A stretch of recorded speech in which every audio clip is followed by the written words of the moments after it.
we have some beautiful chrysanthemums on the table. Aren't they gorgeous? They are. Yes. They are. And you're going to tell us all about them, right? Yeah, we're going to talk about these. Okay.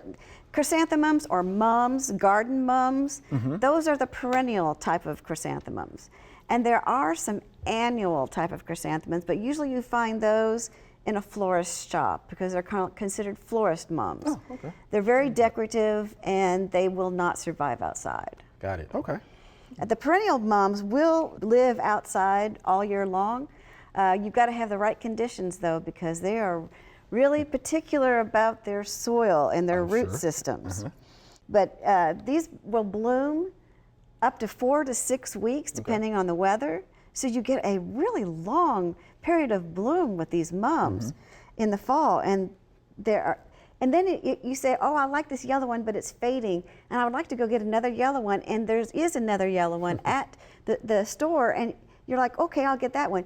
That is not the same mum variety because there are early, mid, and late blooming chrysanthemum varieties.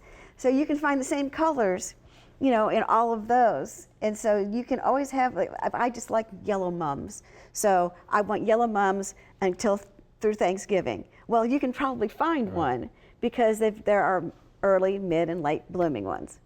Okay. So yeah, I realize that. All right. That's good. And of course they don't just come in this gorgeous color of yellow.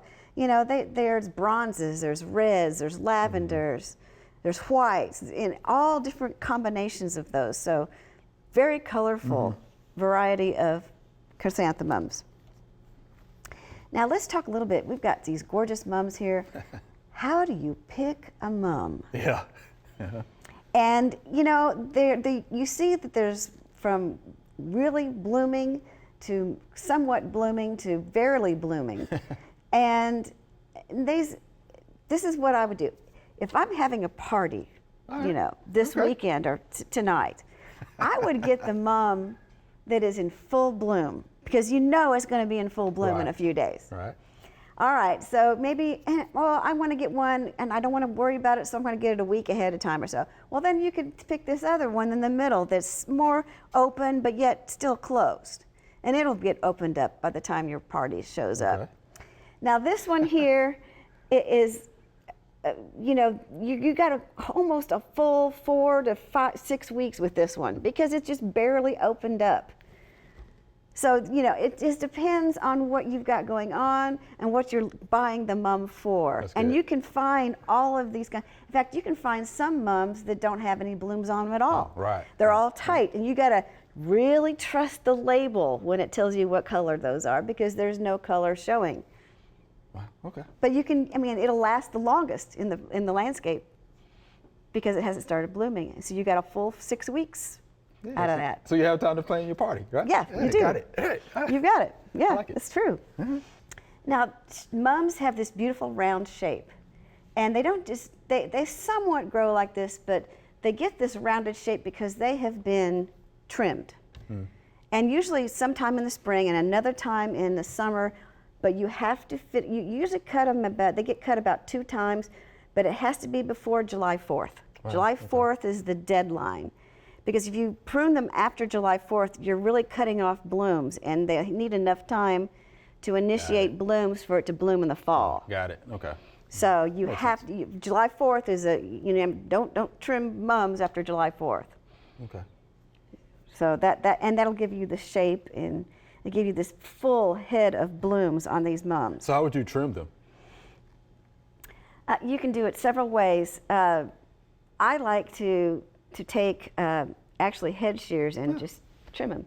Okay. And I've seen people who have a lot of them that actually take electric shears to them and shape them in round. How about that? In the landscape, you know, they'll do that. So any way you want to, but this is a sheared form, and you know, it's mechanically done. Okay. Care of them, I just want this pot and I'm going to buy this and I just want to set this because look at this gorgeous, it's got a nice pretty pot that is on it. I just want to let that sit on my porch. Well, you need to, they dry out more in raised areas like this, but they also, depending on if this has a drainage hole or not in it, it may or may not drain real well.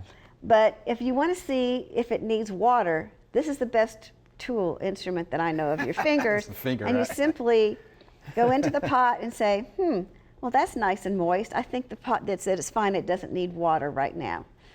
And when you feel that and it's dry, you go, oh, it needs water. Right. So that's the best way I know of to tell you how to water it. When you plant them in the ground, they're going to need less watering because they're not in a container above the ground. Yeah. And when you are watering them, don't water in the middle, because that's going to make the foliage really wet and soggy, and the force of the water will, these stems can be sensitive, and it'll break. So you want to water them just like you check for them. You water them just over the edge of the pot underneath the foliage. And that will keep them looking nice and not disturbed the whole time you have them. Okay. And they, of course, they grow in full sun, and you're going to need 4 to 6 hours of sun. 6 hours is best. Okay. Part sunny, 4 hours. But in order for it to set bloom, these are grown in fields where there's no shade.